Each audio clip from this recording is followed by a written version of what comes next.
The clock on the wall ticked louder than usual in the tiny apartment. Alex sat at the table, staring at the stack of unpaid bills. His wallet lay open beside him, empty. His chest felt heavy, as though every tick of the clock was pressing down on his ribs. From the bedroom, a small voice broke the silence. "Dad." It was Emily, his 7-year-old daughter, rubbing her sleepy eyes. "Are we going to be okay?" Alex forced a smile, though his throat tightened. "Of course, sweetheart. Things will get better." But inside, he wasn't sure. He had just been laid off from his job at a warehouse, and with no savings, no safety net, and no one to lean on, the future looked terrifying. That night, after tucking Emily into bed, Alex sat with his old worn-out notebook. On the first blank page, he scribbled in shaky letters, "Start from zero, build something." Tears blurred his vision. He didn't know what yet, but he knew one thing. He couldn't let his daughter grow up seeing him give up. That single promise became the spark that would ignite a journey neither of them could have imagined. The next morning, Alex wandered through the streets of his neighborhood. His stomach growled, but he didn't have enough for breakfast. As he walked past a long line of people waiting outside a small cafe, something clicked. Everyone wanted coffee. People were spending $3, $4, even $5 for a simple cup. Alex thought, what if I could sell coffee? But then reality struck. I don't have money, I don't have a shop, I don't even know how to make fancy coffee.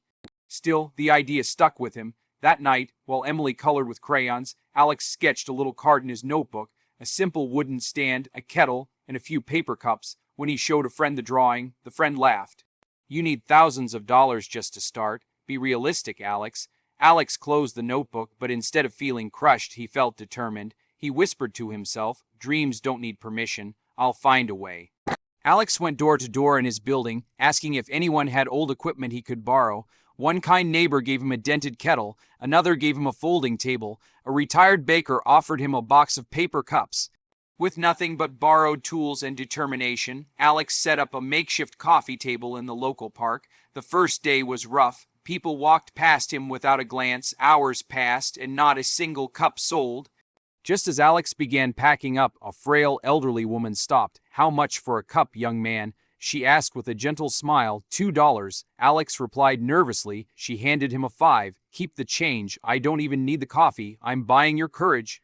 Those words hit Alex like a bolt of lightning. That single act of kindness was worth more than money. It was hope. The next day, Alex showed up again. This time, he greeted everyone warmly, even those who ignored him. Slowly, people started stopping by.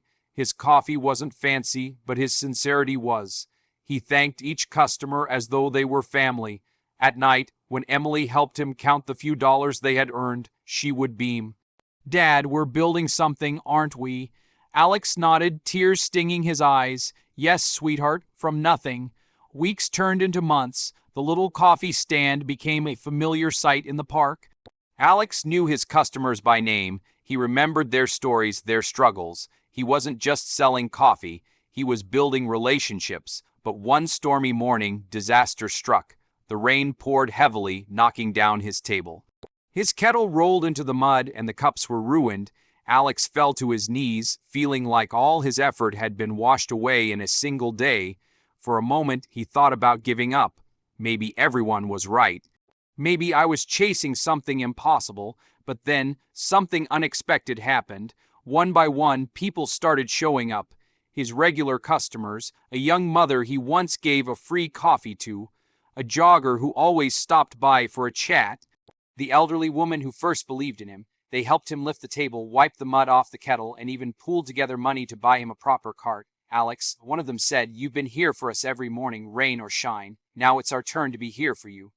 Alex stood speechless, tears mixing with the rain. He realized then that the greatest investment in business wasn't money. It was trust, kindness, and connection. Years later, Alex's dream had grown beyond anything he once imagined. His humble cart had turned into a cozy little cafe on the corner of the street. The walls were warm, the air smelled of fresh coffee, and the tables were always filled with laughter. But Alex didn't just build a cafe, he built a mission. He hired single parents, struggling students, and people who had lost their jobs, just like he once did. On the wall of his cafe, painted in bold letters, were the words, "Step 1, believe. Step 2, start. Step 3, work hard. Step 4, connect. Step 5, give back." One afternoon, Emily, now a teenager, stood by his side at the counter. She looked at the bustling cafe and whispered, "Dad, we really did it, from zero." Alex smiled, his heart swelling with gratitude. "Yes, Emily, but this isn't just ours. It belongs to everyone who believed in us." As he handed a cup of coffee to a man who had just lost his job, Alex said gently, "Here's your first step." The man's eyes filled with tears, the same way Alex's once had. And in that moment, Alex knew what started from nothing had become everything. Starting a business from zero isn't about money. It's about faith, persistence, and the kindness we give and receive along the way. Alex's journey proved one thing: when you choose to believe, take the first step, and never stop giving back, you don't just build a business. You build a community, a family, and a legacy of hope.